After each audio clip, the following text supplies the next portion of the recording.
Number 10. Corruption. One of the things we learn in our fight against William Afton is that he seeks to corrupt other animatronics, even good animatronics like Glamrock Freddy, who is pretty much our ally throughout the game and ultimately wants to help us get out of the Pizzaplex safely.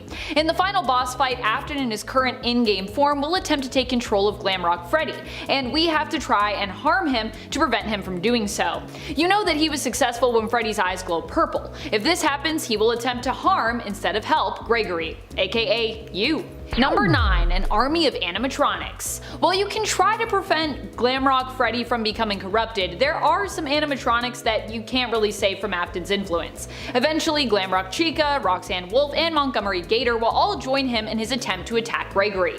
The Blob, or I guess the Freddy amalgamation if you prefer, also seems to be in league with Afton, at least initially in the game, although they are not specifically controlled by Afton, which means they either simply want to join Afton's cause because they believe in it for some reason, or have their own reasons for lashing out at young Gregory.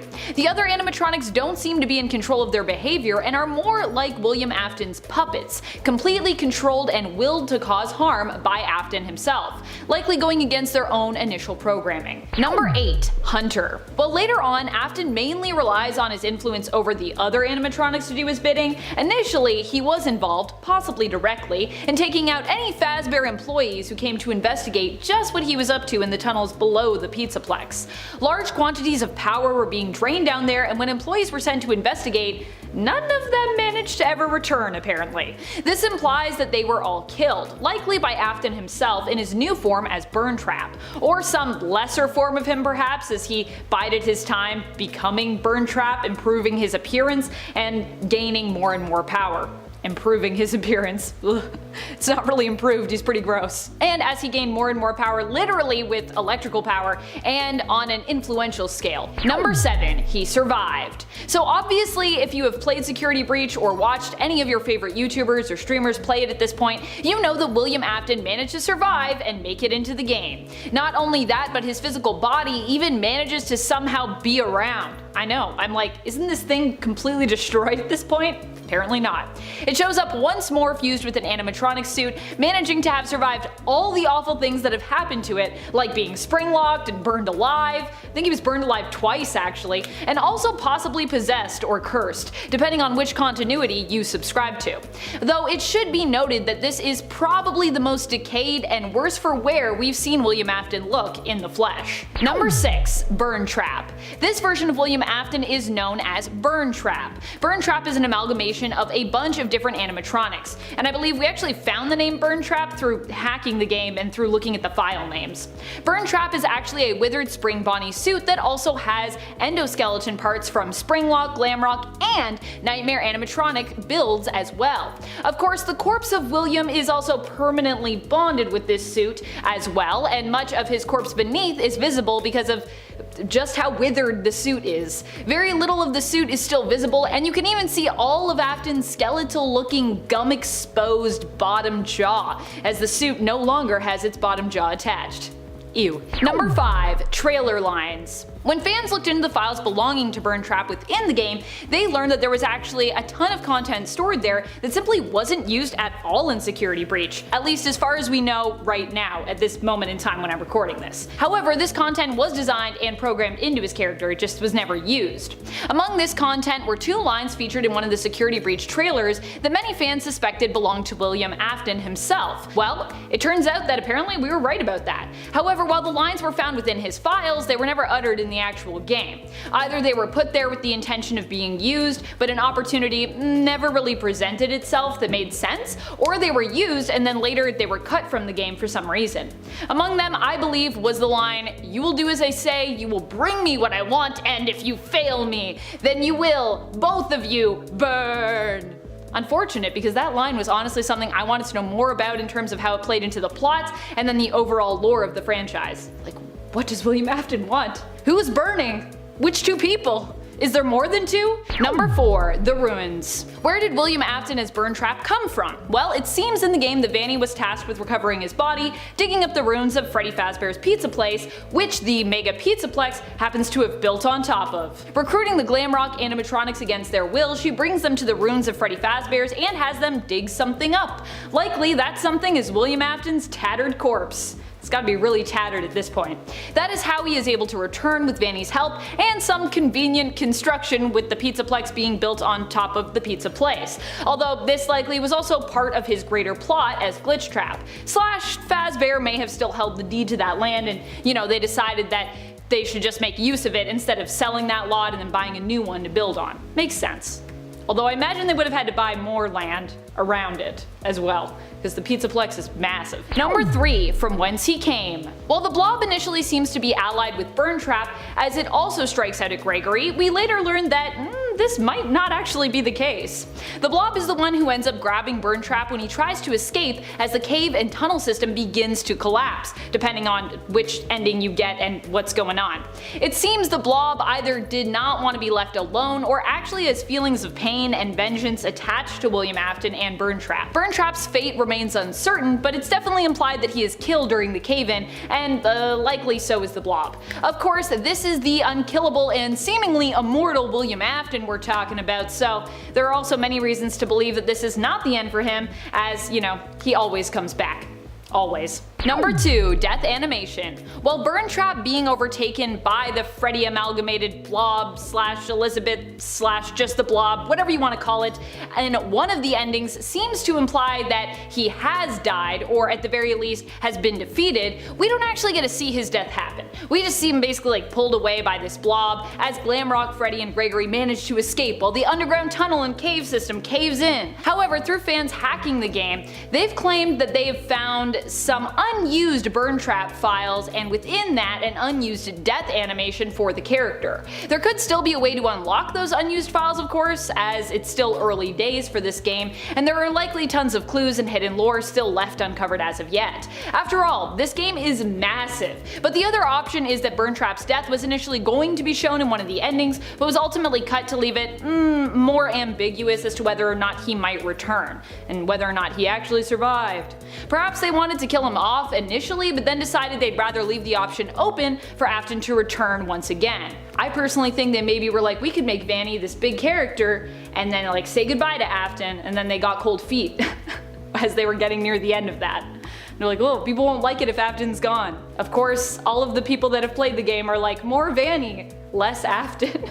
Number 1, no jump scare. Although all the other animatronic antagonists in Five Nights at Freddy's Security Breach have their own jump scare if they manage to catch you, Burntrap is the only animatronic who doesn't seem to have one. This is likely because, well, he doesn't really catch you himself, but instead gets other animatronics to lash out at you, preferring to use them to get to you instead of pursuing you as Gregory himself. This just goes to show us how much this character has evolved and really grown in terms of his power, becoming the mastermind who pulls the strings as opposed to doing his own dirty work. And I know what you're all gonna say, he's always been the mastermind, Amanda. You're right, he has been, but I just mean, remember initially he used to kill people? That was his thing. And now he's like, nah, everyone else just kill people for me. I'm tired. I'm like, look at me, I'm barely a human anymore. I'm just a little bit of bone and a little bit of gums. That's about it. Number 10, I always come back. While it seems like William Afton as Burntrap may finally be gone for good, he also might not be. After all, this is William freaking Afton we're talking about here, and the guy has pretty much become immortal, in my eyes at least. He has survived being spring-locked in a spring Bonnie suit, being locked up for years, burned to a crisp, possibly being possessed or haunted by one of his victims, perhaps having his consciousness uploaded into a game, and beyond. But just because it seems like the amalgamated Freddy Blob finally took him out doesn't mean that is what happened. Burntrap could have somehow escaped his seemingly deadly fate and managed to get out of the Pizzaplex. Just where he would go next and what he would get up to, we don't really know. But we know it probably wouldn't be anything good. And he's probably up to something. He's probably out there right now. Number 9, FAZBEAR has the blueprints. When it comes to many of the animatronics that we've encountered in this franchise, it seems to have been implied that either William Afton or his partner Henry Emily in some capacity, or some combination thereof, were the ones responsible for creating said robotic beings. Now that both Henry and William are seemingly gone, however, it is interesting to see FAZBEAR apparently thriving with both their own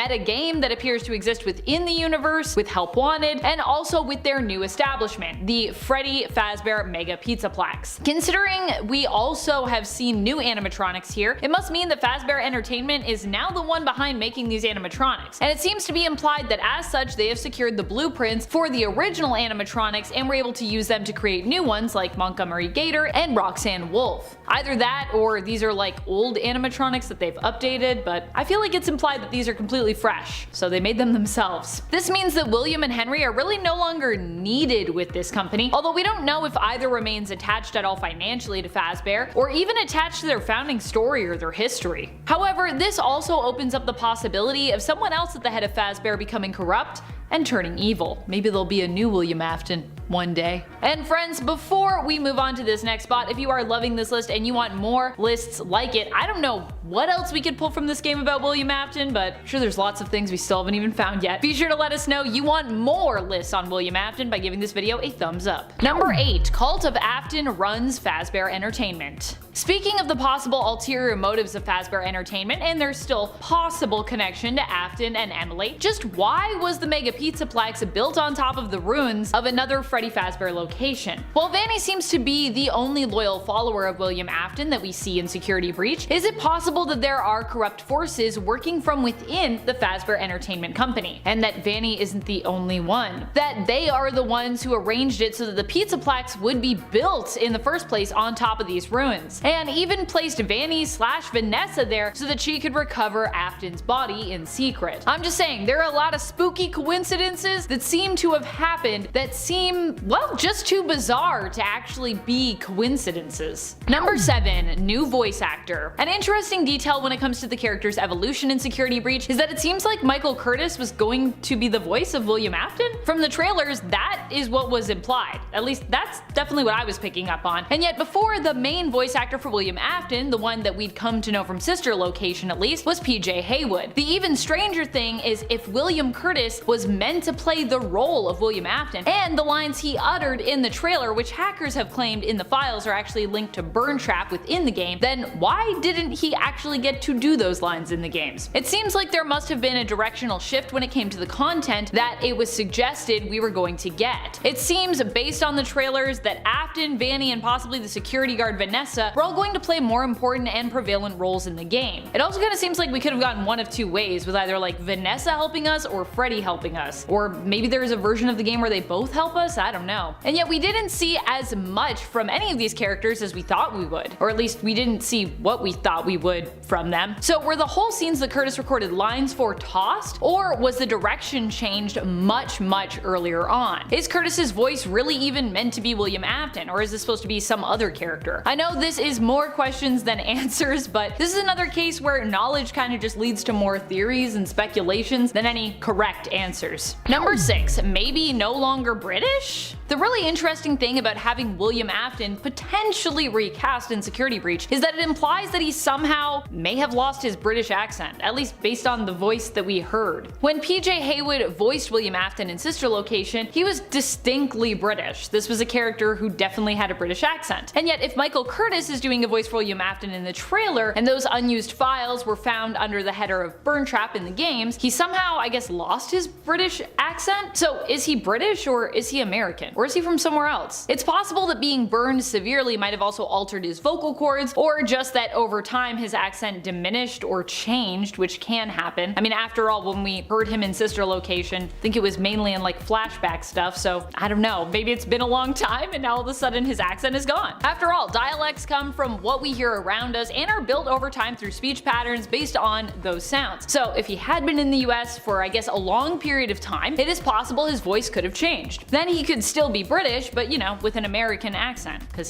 his British accent sort of faded away. It should be noted though that the older that you are, the more unlikely it becomes that your voice would change like this. Which of course also begs the question, how old is William Afton anyways? Do we even know?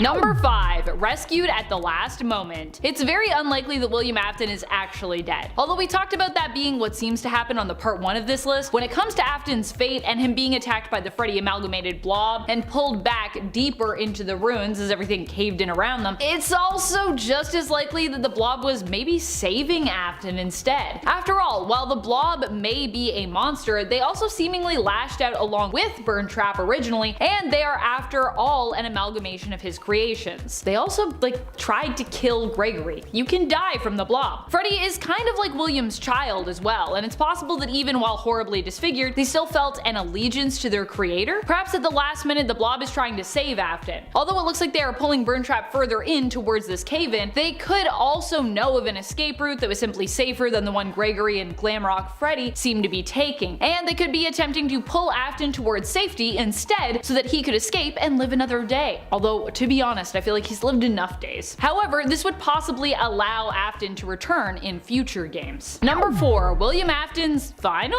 creation? Where did the blob come from? Well, we don't have a concrete answer at this point, as with so many things in the FNAF lore, some fans have been pointing to the books for answers. On Reddit, one user known as Pickletrip Jr. in the 5 Nights at Freddy subreddit responded to a post centered on the blob that was started up by user Spiritual Distance 168, where they brought up the fact that in Fourth Closet, the version that we see of William Afton there is actually experimenting with melting down the remaining animatronics and bonding them and the souls trapped within them together. He's doing this somewhere underground as well, which sounds, I don't know, pretty familiar to me based on Security Breach. If Fourth Closet is connected to this narrative, then it seems like it might be hinting that William may have actually had a hand in the creation of the blob. Either that or it's Pizzeria Simulator. I don't know. Number 3. Elizabeth Afton and William Afton team up. It's also very possible that Elizabeth Afton and William Afton have both managed to somehow live on and continue to survive. Heck, even Michael Afton could be, I don't know, mixed in there somewhere for all we know. While Elizabeth Afton was supposed to have been freed in spirit at the end of Pizzeria Simulator, the blob seems to be an amalgamation of many Freddys and all the other animatronics that were burned at the ending of that game. That would include Circus Baby as well. What if the blob struggled with whether or not to fight William, as within the tangled mess there were various consciousnesses with various allegiances, but in the end Circus Baby won out and decided to save him because she's still maybe part Elizabeth? The fact that the blob even seems to have some kind of will of its own seems to imply that the spirits within those animatronics somehow lingered and were not fully, at least, freed, which could mean we could see the return of Circus Baby teaming up with her dad in the future. Sounds terrifying. Or we could simply see a return of the blob fully amalgamated with Burntrap as well. A very permanent, kind of terrifying team up. Number 2. 99.9% immortal. At this point, I think we can say that William Afton has achieved immortal status. I'm saying it. Let's get a stamp or something for this guy. Immortal. 99.9% immortal at least. The guy has come back from everything, and even when we thought he was finally gone, he still survived via some kind of, I don't know, ID chip in a suit? Afton ends up having his soul uploaded into the game Help Wanted and is somehow able to reunite said soul with his very, very, very dead at this point, crispy and falling apart body. How do you even use that body? At this point, I'm convinced that Afton has become a supernatural being because as long as his soul or a remnant of it is still around, he just can't be destroyed. Also, how do you kill someone's soul? I don't know how to do that. That is probably the key to defeating him at this point, to be honest. But I don't know how you kill someone's soul. I don't think we've got to that point yet in these games. Number 1. More powerful than ever. The crazy thing when it comes to William Afton's appearance in Security Breach, the real crazy thing, another crazy thing I guess I should say at this point, and his move from Glitch Trap to Burn Trap is that even while in his Burn Trap form, he still seems to possess digital powers. What does this mean? Possibly that we have an even more powerful version of William Afton on our hands moving forward. Not only is he pretty much immortal and has proven to be virtually unkillable, but now he has both digital corruption powers and also possesses a physical form. I mean, it's a rough physical form, but it's still there. We also know that William Afton is likely some kind of charming figure who can easily influence others, as this has been implied in earlier canon within the games and in the books. I mean, he must be charming in some capacity. He ended up with kids somehow, and he also ended up as one of the heads of a successful franchise, semi-successful franchise I guess, despite being a murderer, right? How did he do that? Also, a lot of people that are serial killers tend to be like weirdly charming, so if you ever meet someone that's a little too charming, I'm just saying, watch out. And at 10, Ultimate Custom Night. Now that Security Breach has released and messed with the timeline once more, we know that Ultimate Custom Night was supposed to be like, during. Okay, look, we know where it's intended to be, or at least where it had to be because of these new revelations. The original concept was that it was William's personal hell, but the man in room 1280 made some people believe that it was him, like what he was seeing in a coma, like how Crying Child was in a coma for the main gameplay of FNAF 4. But now we know that Ultimate Custom Night is simply what William is seeing while he's unconscious in the recharge station. It's the only thing that really makes sense if we think about it, because you can't really go to hell if, you know, you're not dead, or if your soul is possessing an animatronic. You kind of need your soul to not have a tether for Crowley to snatch it up and drag it down to the infinite waiting line that is hell. So he kind of can't be in hell until he's actually gone. And at 9, impossible. While Thanos might be inevitable, William should be impossible. Or, okay, well, maybe William's not impossible, but Glitch Trap at this point certainly should be. With everything we've seen in these games, possession and anything having to do with such mostly comes from a dead person, or someone who soon dies after pouring their agony into something. So how could Glitch Trap be a thing if William still has his body and the Springtrap suit? Unless Help Wanted takes place after Security Breach, which is also impossible because the ending of Help Wanted is what causes us to be able to free Vanny in the good ending, or I guess the best ending. And because, you know, Princess Quest was ported from a mobile game into arcade cabinets in this one, so after Security Breach we know that Glitch Trap should be impossible, and things got complicated yet again.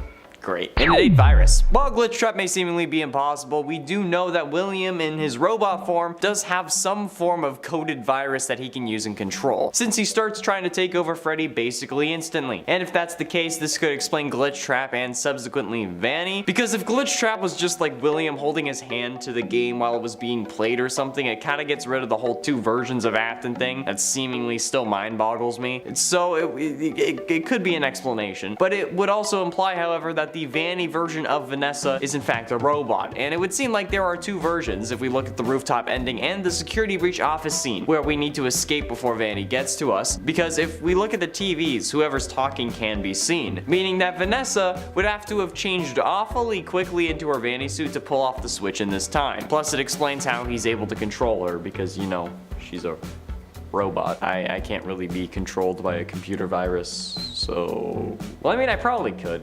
And at 7, future villain. After the canon ending, the Blob ends up grabbing William, and then we don't know what happens to him, okay? There's unused death animations for Afton in the game files, but they are unused, so we can't really take them as canon. But in the books, Elizabeth leaves Afton for dead, so maybe that's the case here. Like, the Blob stops him from leaving and assures his death, like, just, like, wrings out his neck. I mean, it's certain that the antagonist wanted to be left obscure, since we kinda killed it at figuring things out this time around. But with someone new coming to take over, it's always a good idea to have multiple directions for them to go. Like how they can pretty much go anywhere with the Spider-Man movies now, thanks to No Way Home. So while we don't know for sure how Afton fits into the next game, or even if he does, after Security Breach we know that we could be seeing him again very soon. Depending on how soon the next game comes out, at least. We expect too much from the 87-day sequel that started off this thing. Scott, you shouldn't have done that. I mean, I get why you did it, because like, Bite of 87, but still, you shouldn't have done it. And at 6, animatronic. I've denied that William Afton is an animatronic forever. I never put him on the scariest FNAF animatronics list or whatnot because I didn't believe that he was one. He was a guy controlling a suit being kept alive by the one you should not have killed. Thus, him being a man with robotic enhancements and not an animatronic. However,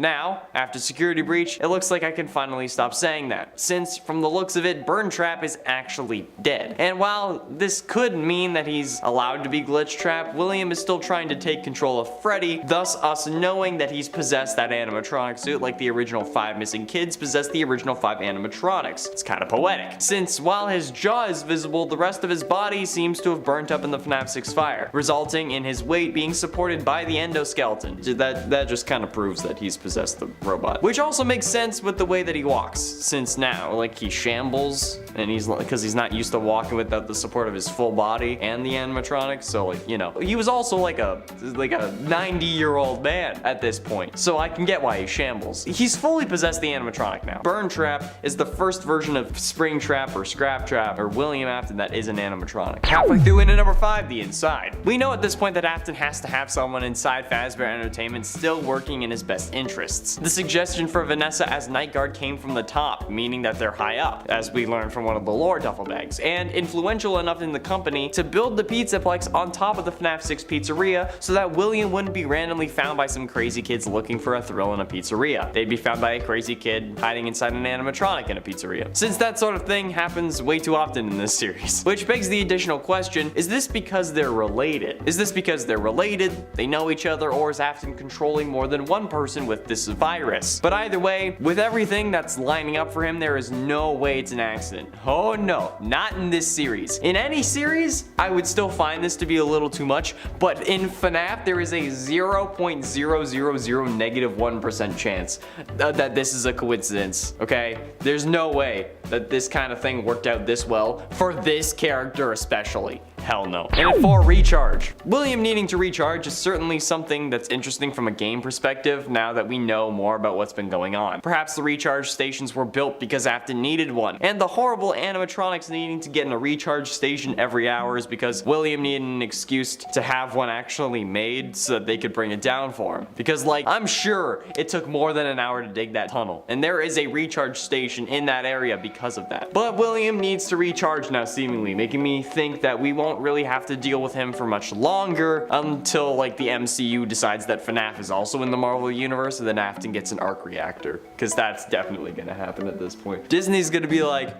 FNAF, I want it, and then the next person's gonna sell it, and then boom, MCU. Getting close to the end in number 3, escape. After security breach, we also know for a fact that Afton did not escape the FNAF 6 pizzeria like everyone was assuming, because he was in front of the flames while all the other animatronics were behind it or inside it. Now, do I think that he tried to leave? Yes. But do I think that he might have intentionally stayed? Maybe. More on that soon. But we know that Afton, along with the other animatronics from FNAF 6 that are now part of the blob, did not make it out of the simulated pizzeria, since that is the pizzeria ruins that we see before making our way down to the actual like area where Afton is. Like the Freddy Fazbear's pizza we enter after getting out of the elevator is the proof we need. Notice the rectangular stage with a smaller one next to it, the plate colors, the stools, the tables, and even the floor look the same. It also explains why we can find more retro and other posters around, because we also had access to those in FNAF 6. And ultimately, in at number 2, the Man in Room 1280. After the events of security breach, I think that it's actually finally making sense of the whole Man in Room 1280 thing. My original issue with this was that if William still had a physical form in security breach and was in a charging station, how could the whole Ultimate Custom Night in Man Room 1280 to glitch trap possessing Vanny really work? And while I don't have an explanation for how William was both sentient code and alive in FNAF 9, or alive air quotes, I have worked out a timeline of events here. Perhaps William wasn't ever sentient code at all, and it was just some form of remnant or agony infused virus that was able to infect minds. But also, the events of the games and stories must now be FNAF 6, Ultimate Custom Night, Security Breach, with Man in Room 1280 taking place after Security Breach. Ultimate Custom Night would no longer be his coma fever dream, it would instead be what his mind is doing before we waking up in Security Breach, since coming out of that recharge station would end up being him beating 50-20 mode, unless we're totally wrong about what Ultimate Custom Night is, in which case,